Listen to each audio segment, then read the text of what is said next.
Fuck.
Hey, Susie, can you hear me? Can you say something, please?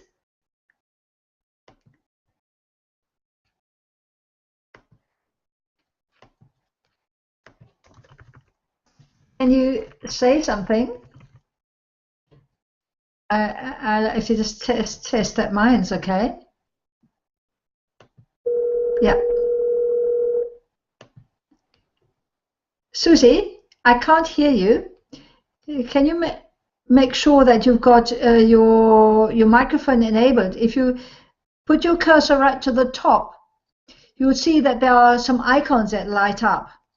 There's the little person sign to invite new people. Next to that is the microphone. So make sure your microphone is active and not muted. Let me just see if I can do that as well from here. Cameraman. No. Screen share. Oops. Susie, I'm going to dial you right up. Can you say something now? Oh, Danny's here. Good. Yeah, I'm here. I think Sophie took off. I still don't see Paul here. Yes, I emailed him and I sent him the invite. So I told him it was now or never, so to speak. Mm-hmm. That was really weird how I kicked myself off. Yeah. Well, it is what it is. Because normally I just stick with it, but I was whipping across to my inbox to see if Paul had said something. And then somehow I must have just clicked on that tab and deleted myself, and so that wasn't so good. Yeah, well, it happens. Yeah. Hey, I've got something small but interesting. I've been playing around with an exit intent pop-up. Mm-hmm. You know, you get those nasty little pop-ups, those exit pop-ups that I really hate. Yeah, those are terrible. What are you using for exit intent? I know what you're talking about. What are you using? Opt-in Monster. Okay, I think Ian Brody is using that, and I've heard good things from him. How's it working for you? Oh, it's great. I'm using on alistblogging.net, and you can try it out there. And that one is converting at 24%. Nice. But the funny thing is, I put one on Right to Done because I thought, wow, you know, let's get 20% there too. But no, I'm only getting about 5% on Right to Done. It may be a question of just tweaking it and trying things out, but I really like it. It's quite fun, you know. It looks good and it's fun. It kind of, you know, it swings about a little bit, and so you can set it with various actions, and so that's quite cute. It could be two things contributing to the problem. It could either be that the Right to Done audience, because keep in mind, like the A-list blogging audience, like people don't hang out on alistblogging.net because it's a sales letter, right? Yeah. So if people are going to A-list blogging, they're probably prospects. Yes. So they're not as familiar with you. On Right to Done, a lot more people are regular readers, so they're probably already subscribers. But there are a lot of new people who come all the time, you know. I mean, we have heaps of new people arriving. It might also be that the offer isn't something that they want. Yes. There's also something really interesting there, and that is that I think it's so important to have different offers for different audiences. For example, I've got an offer for a freebie that I have on my bio in Right to Done, which leads to A-list blogging. That doesn't work at all. I know that because heaps of people come across from something I wrote on Right to Done this weekend, but they use the exit intent pop up. They didn't really go for the thing I was offering, which was a quiz. It's not the right thing. I've actually now got something for them, which will be ready in a few days' time, which is a report on how to write for the web. So how to write like an A-list blogger. So just a short report on the kind of things that really make a difference. To writing online. So I think that's going to be much more focused. But I'm quite interested in the fact that we can actually have quite a lot of different opt-ins, you know, and actually, or opt-in gifts, and tailor them exactly to the audience. It's really cool to be able to do that. That's where you start seeing much better results. Yes. But you bundle everything together, don't you? Yeah, because we just have too much. It's not necessarily the best way to go. It's what we've been doing. Oh, yes. Yeah, but you've got good things. I like your stuff. It's really cool. It is. It's just not as. It's starting to become hard to navigate. So I need to figure out what to do about that. But it's a problem, but it's not high on the list of problems to solve. So I'll get to it eventually. Yes. You know, the other thing is just another smaller thing, but good thing is that I found a really good designer, a cheap and excellent young designer from India. He's just doing a new design for Right to Done. It should be out in the next few days. And the Cool. color combination is absolutely delicious, really beautifully, quite unusual, a kind of light bluish gray, a chocolate color, and a deep red as an accent color. It sounds weird, but it looks. I think it looks stunning. So anyhow, have a look at the design, and if you like it, I'll. You know, I'm quite happy to give you the email address of the designer.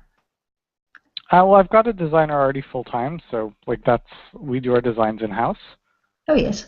But I'd love to see the designs. Yeah. Yeah, and you know, it may be something for the other participants, you know. So I can also write a little email to everyone and give them the email address. You know, if they like the design, who knows? I hope so. Anyhow, I'm excited. It's quite lovely. I just love the color combo. Cool. It sounds really cool. Now we've got Paul here. Paul. I'm here. Can you hear me now? We can hear you. Yes. Lovely. It worked. So, Mary, I was I went to your Google Plus page, and there was a little box near the top that said you had this scheduled mastermind call. So I just clicked on it, and that's how I was seeing and hearing everything. So I'm assuming anybody who sees your thing could just click on that and like tie into the conversation, at least from a hearing and seeing thing, even if they couldn't contribute. Normally, I don't use this email address. I've got another one which nobody knows, which I usually use for these occasions. But I happen to use this one, and so I didn't think of that loophole. So next time I invite, I'm going to use a different email address. You know, one it's named after my cat, Sweetie. So really, nobody knows who that is. Sweetie 11111. Anyway, so I'm here. That's good. I'm glad we were able to get you in. That's really excellent. Yeah, so we're not in large forum. There aren't a ton of people here today, but if you guys have anything you want to talk about, I'm more than game. Mm-hmm. What about you, Paul? I've been up to all sorts of things. I sent Danny kind of an update. You know, I continue to be. So far, I've been like 80% in the kind of the real world and 20% in the digital world. And I actually hope to invert that over the coming year. We had our big institute, our training institute, Children Learning with Nature, and it came off really, really well. About a month ago, we had 175 folks from 15 states and 4 Canadian provinces and 6 countries. Oh. So it was quite successful. We put a detailed survey out. We had about 40+% of the people responded to the survey, and we got just really great responses. I mean, hundreds of written comments, compliments plus things to improve it. And then we asked them for the overall conference summary, how was it? And we had 45% say it was the best conference they'd ever attended. Oh, that's great. That's wonderful. So that was a big deal. So now the goal is to transition from that and building on that. We actually had a full-time videographer and photographer there during the 2 main days. So we have a lot of good content. We actually have some video testimonials that we can use. When we did the conference the first time we did it a year ago, there was so much background talking that we just couldn't clean it up, and we had to abandon those. But this time there's still some background noise, but it tends to be trucks and birds. So that's the kind of thing that we can probably edit out and create some good video. And then we have a lot of powerful video from our day in nature that we did. So I mean, the goal is, the market is really early childhood, teachers and center directors. Mm-hmm. And the goal is to develop a whole set of resources online and trainings online for them. As well as continuing and even expanding our on-site work, our experiential work that we're doing, like the conference, only most of it being, one-day or half-day things. So it's really exciting. I think we're going to reinvent the website, and I'm just about to get started on a redesign of the logo, to actually develop a logo. Which is really embarrassing for someone in a design profession not to have to begin with. But that's what I've been pursuing. I'm hoping to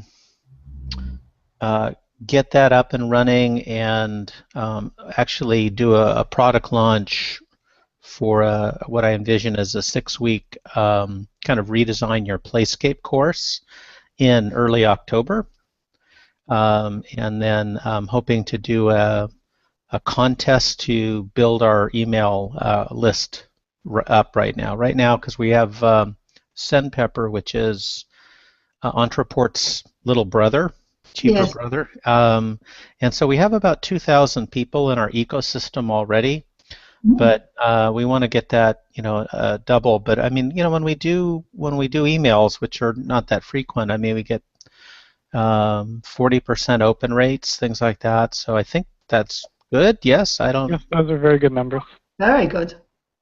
So anyway, it's really exciting, and Megan and I are both just really looking forward to these next few steps. And it's still a struggle financially. I've been paying myself, $13 an hour, but I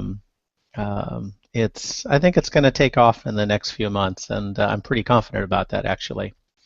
So I was just reaching out to Danny a little ahead of time to see about getting some help and coordination and doing that. Cool. If I was quite a lengthy email, I'm in meetings for most of the day, but I'll look it over this evening, and I'll respond as soon as I can. Great. It sounds great. I mean, it sounds really positive. Things seem to be moving in the right direction.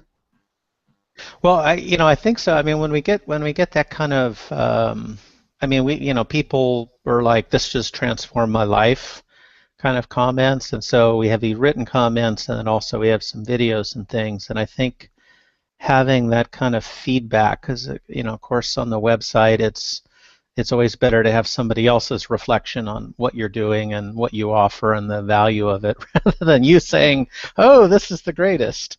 So. Yes.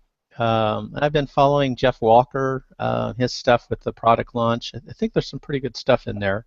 Oh yes, it's fantastic. And so anyway, we'll see. It's very exciting. Yeah, good. Hey, Danny. Yes.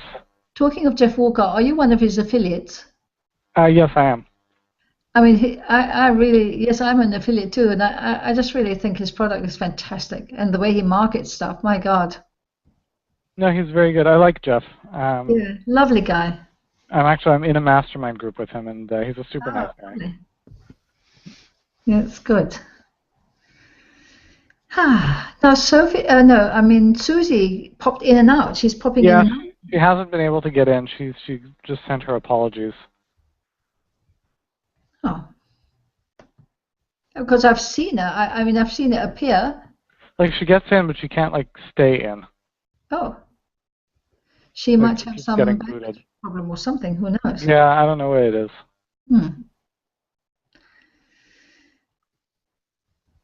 Hey, Danny, what's I don't know why, but I don't get I get our mastermind emails, but somehow I just re-signed up again for the third time with Firepole because I haven't been getting any kind of posts or anything from you. What's up with Firepole?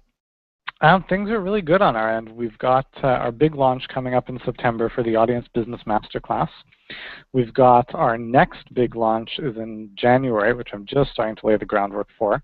It's going to be a new product that we're building based on this Course Builders bootcamp that we've been running, which has done very well. We're in the very early stages of launching our first software product. I'm literally I'm waiting today, tomorrow, the next day to get a look at a prototype internally, and we're going to start selling it. We have a private beta list of people who expressed interest in, they provide feedback in our initial surveys and stuff. So we're going to give them an early in later this month, and then we're selling it to all of our students next month, and then a bigger launch in the fall. What does that look like, or what's the focus of the product?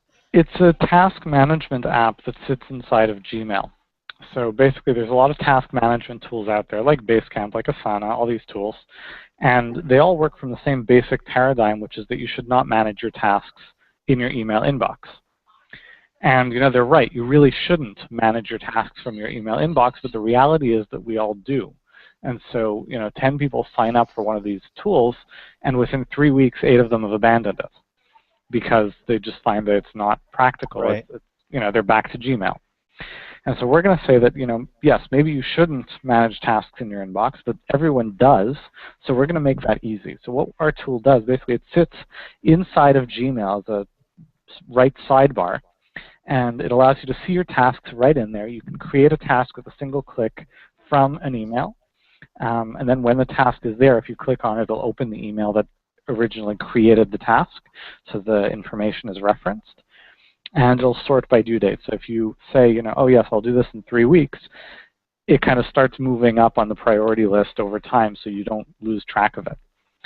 And that's it. It's a pretty simple tool. It's initially it's going to be a Chrome extension for Gmail. So eventually, like over time, we'll introduce more browsers and more mailboxes. But short term, it's Gmail and Chrome. And yeah, we're really excited about it. Well, it sounds cool.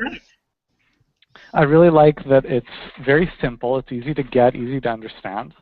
It's something that is going to be very valuable to a lot of our audience and a lot of the audiences that we can reach. But it also has a much broader appeal, kind of in a much bigger market. So it allows us to break out of this like internet marketing bubble.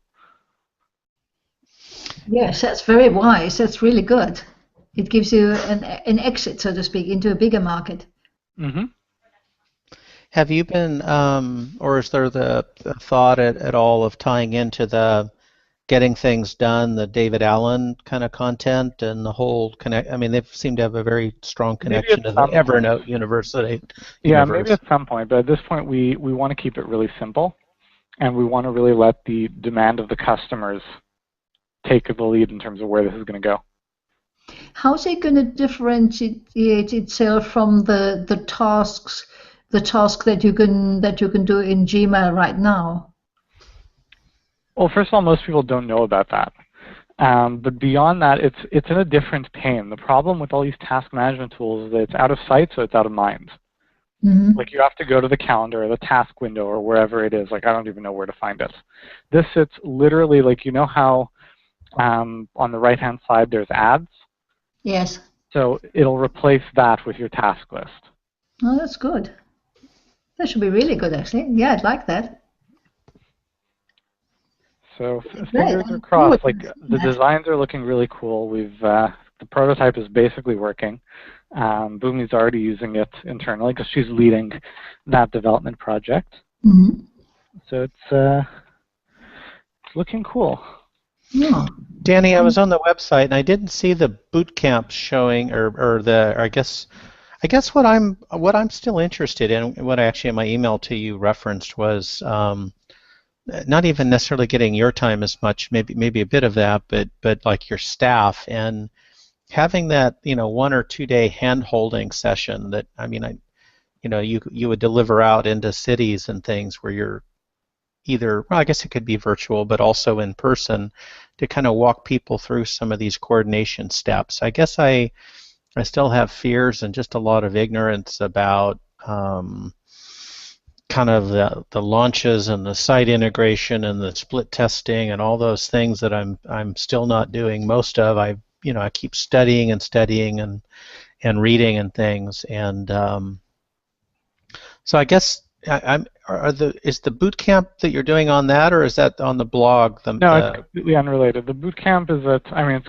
we launched it. It's currently running, so it's not an evergreen thing, but it's at coursebuildersbootcamp.com. Mm-hmm. If you want to take a look at it. Okay. It's about building courses. It's very specific. Like for a lot of what you're talking about, I'll look at your email, I'll respond, but you've got to. Like it's scary to, I'm not sure what to do and which system. You've got to just accept the reality that some of your implementations are going to be imperfect. Some of the tools you choose are going to be wrong, and it's going to be a hassle and a half to change them later. But that's the reality of playing this game, Right. You've got to let yourself make some wrong decisions. It's part of it. Yeah, and no, I'm prepared to do that. And actually, that's one of the advantages of starting with 2,000 folks. I can make some mistakes. it's not a huge list, so that we're doing that on. And the same with the webinars. The first ones will there'll be room for improvement and evolution and refinement as we go through. I follow Marissa Murgatroyd a bit, and I found a YouTube video of her like in a somebody session, I forget who it was, that she was paying thousands of dollars to about telling your personal story, and it was pretty rough. And now she markets that and has gotten gotten much better. And I mean, we all go through. You, Mary, probably have gone through this kind of evolution as well. It's ongoing. It's an ongoing journey. I think that's the thing about being online is that you can't ever sit back and say, "Oh, yep, I've done it now." No, it's just too fast-moving a space. Like I don't know. I don't want to judge. I don't know if you can do that in other kinds of businesses, but you absolutely can't here.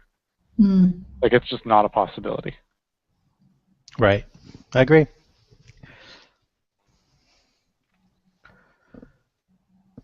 You've got a lot of the staff turnover at the moment, haven't you, Danny? Or is this just because you're expanding?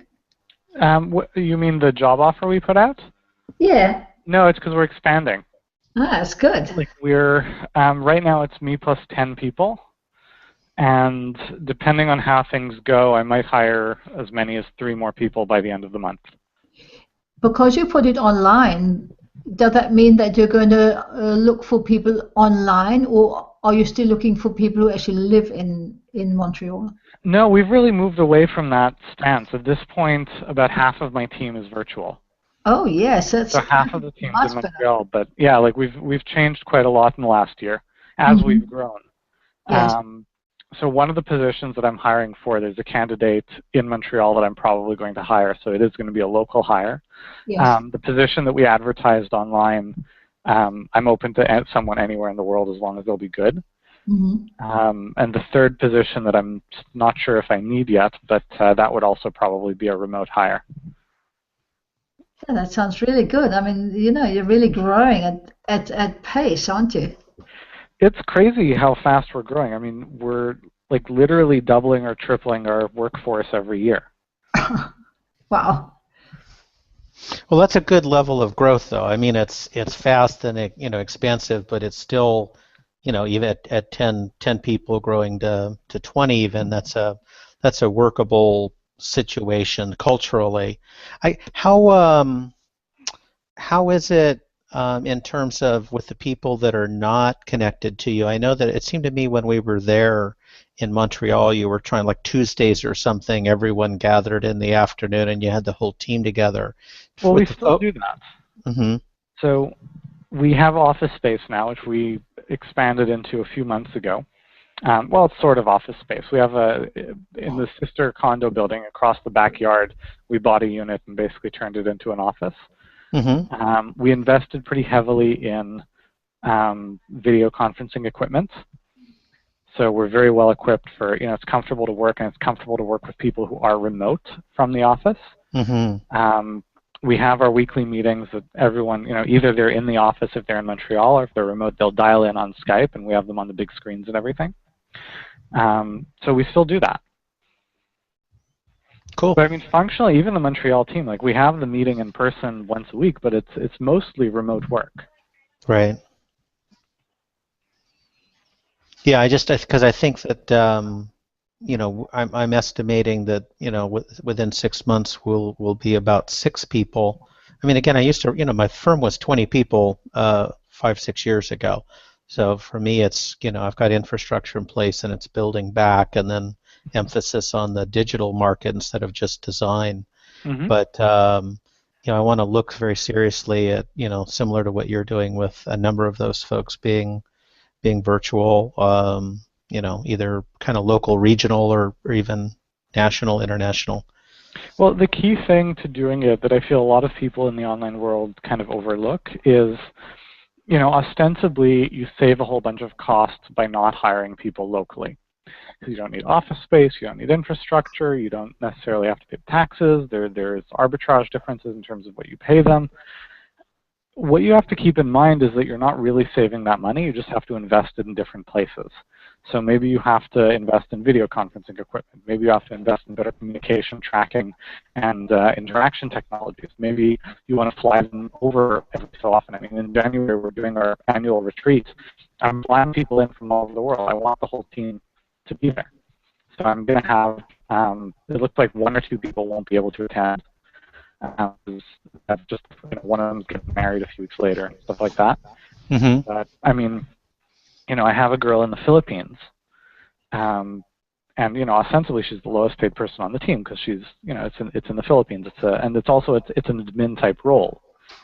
But I might be paying between travel and everything, I might be paying $3,000 or $4,000 to get her here. Right. So I mean, it's part of the cost of doing business. Well, but I agree with you. The advantage is just of being able to not just have to be local and coming physically to the office is that whole idea of being able to get people that are really committed and passionate and kind of especially if they can be someone from within the ecosystem that understands the culture. I mean that's the main advantage, right? Rather than trying to save on costs. Absolutely. And if you do it that way, then yes, it totally makes sense. And again, I'm all for, a big part of why we went to hiring people everywhere is, we were looking to grow, looking to hire again. We kind of asked ourselves, okay, at our scale, what are we looking to become? Are we a Montreal company, or are we looking for the best talent we can find?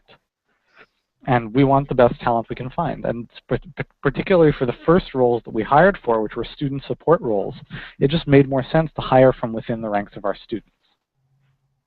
Yeah, no, absolutely. Are you still aiming at school leavers? When we were there, you were really focused on getting school leavers into your team. Not anymore. I think that makes a lot of sense for especially the first few people that you hire, because they tend to be versatile and moldable and all that kind of stuff. Yes. But we reached a point where our team was very bottom heavy in terms of experience and expertise. And so now where I'm at right now is I want a good mix. Yes. Because the flip side is you get people who are older, they're more experienced, more capable, but they can be very set in their ways. They're it's good to have a mix. It's worked well for us. Yes. Yeah, we have now, I think, Sid and we just hired Leslie. They're both, quote unquote grown-ups. Yeah, I mean, they're both my parents' age, so that's they bring up the age average. Well, I think it's good to have experienced people there too, especially if you can find people who are alive and willing to learn and willing to change and interested in new systems. Absolutely, and it's been very the team that we've assembled is it's been really good for us. I'm really happy with what we've put together. You're really good at that, Danny, aren't you? Really, I think you've got a really good sense of how to do that and how to find the people and how to really source them and check them out and so on and choose them. It's something that I care a lot about. It's something that I think is very important to building a business. And we've definitely had challenges, and we've had bad hires, and we've had some churn, but overall it's been really good. But I mean, it depends a lot on your mindset too, right? A lot of entrepreneurs kind of see hiring people as a necessary evil to getting the outcomes they want. I find it to be, for me, it's a central part of building a business. It's a big part of my ambition is to build a company where you've got all these people who are happy to come to work and do something amazing. Yes. But that's a very personal thing. But you must be very good at also managing the team, so that they're all productive and doing their things and, You know what, I am, and I was, but I don't really do very much of that anymore because you can effectively manage a team of, 2 or 3 or 4 or 5 people.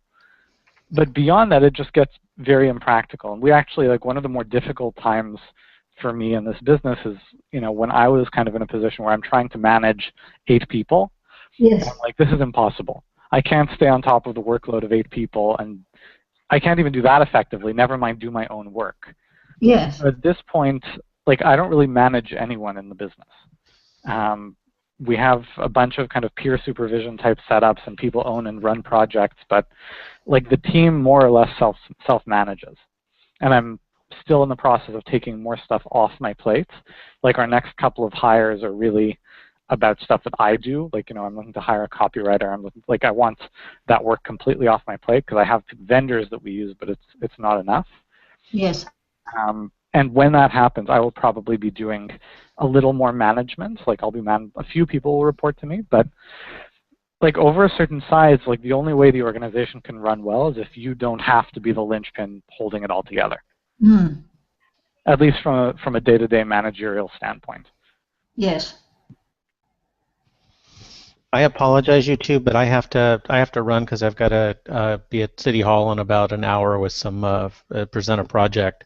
But it was fantastic catching up with both of you, and Danny, I look forward to chatting with you some more and seeing if we can do some stuff. And both of you take care. Sounds good. Lovely. And have a good meeting. Yeah, and thank you so much, Danny, for making this time. I think it's really invaluable. Yeah, and it's sad that not more people could attend. Yeah, it is a shame. But anyway, it is what it is. Yeah. Mary, you and I should catch up at some point. That would be lovely.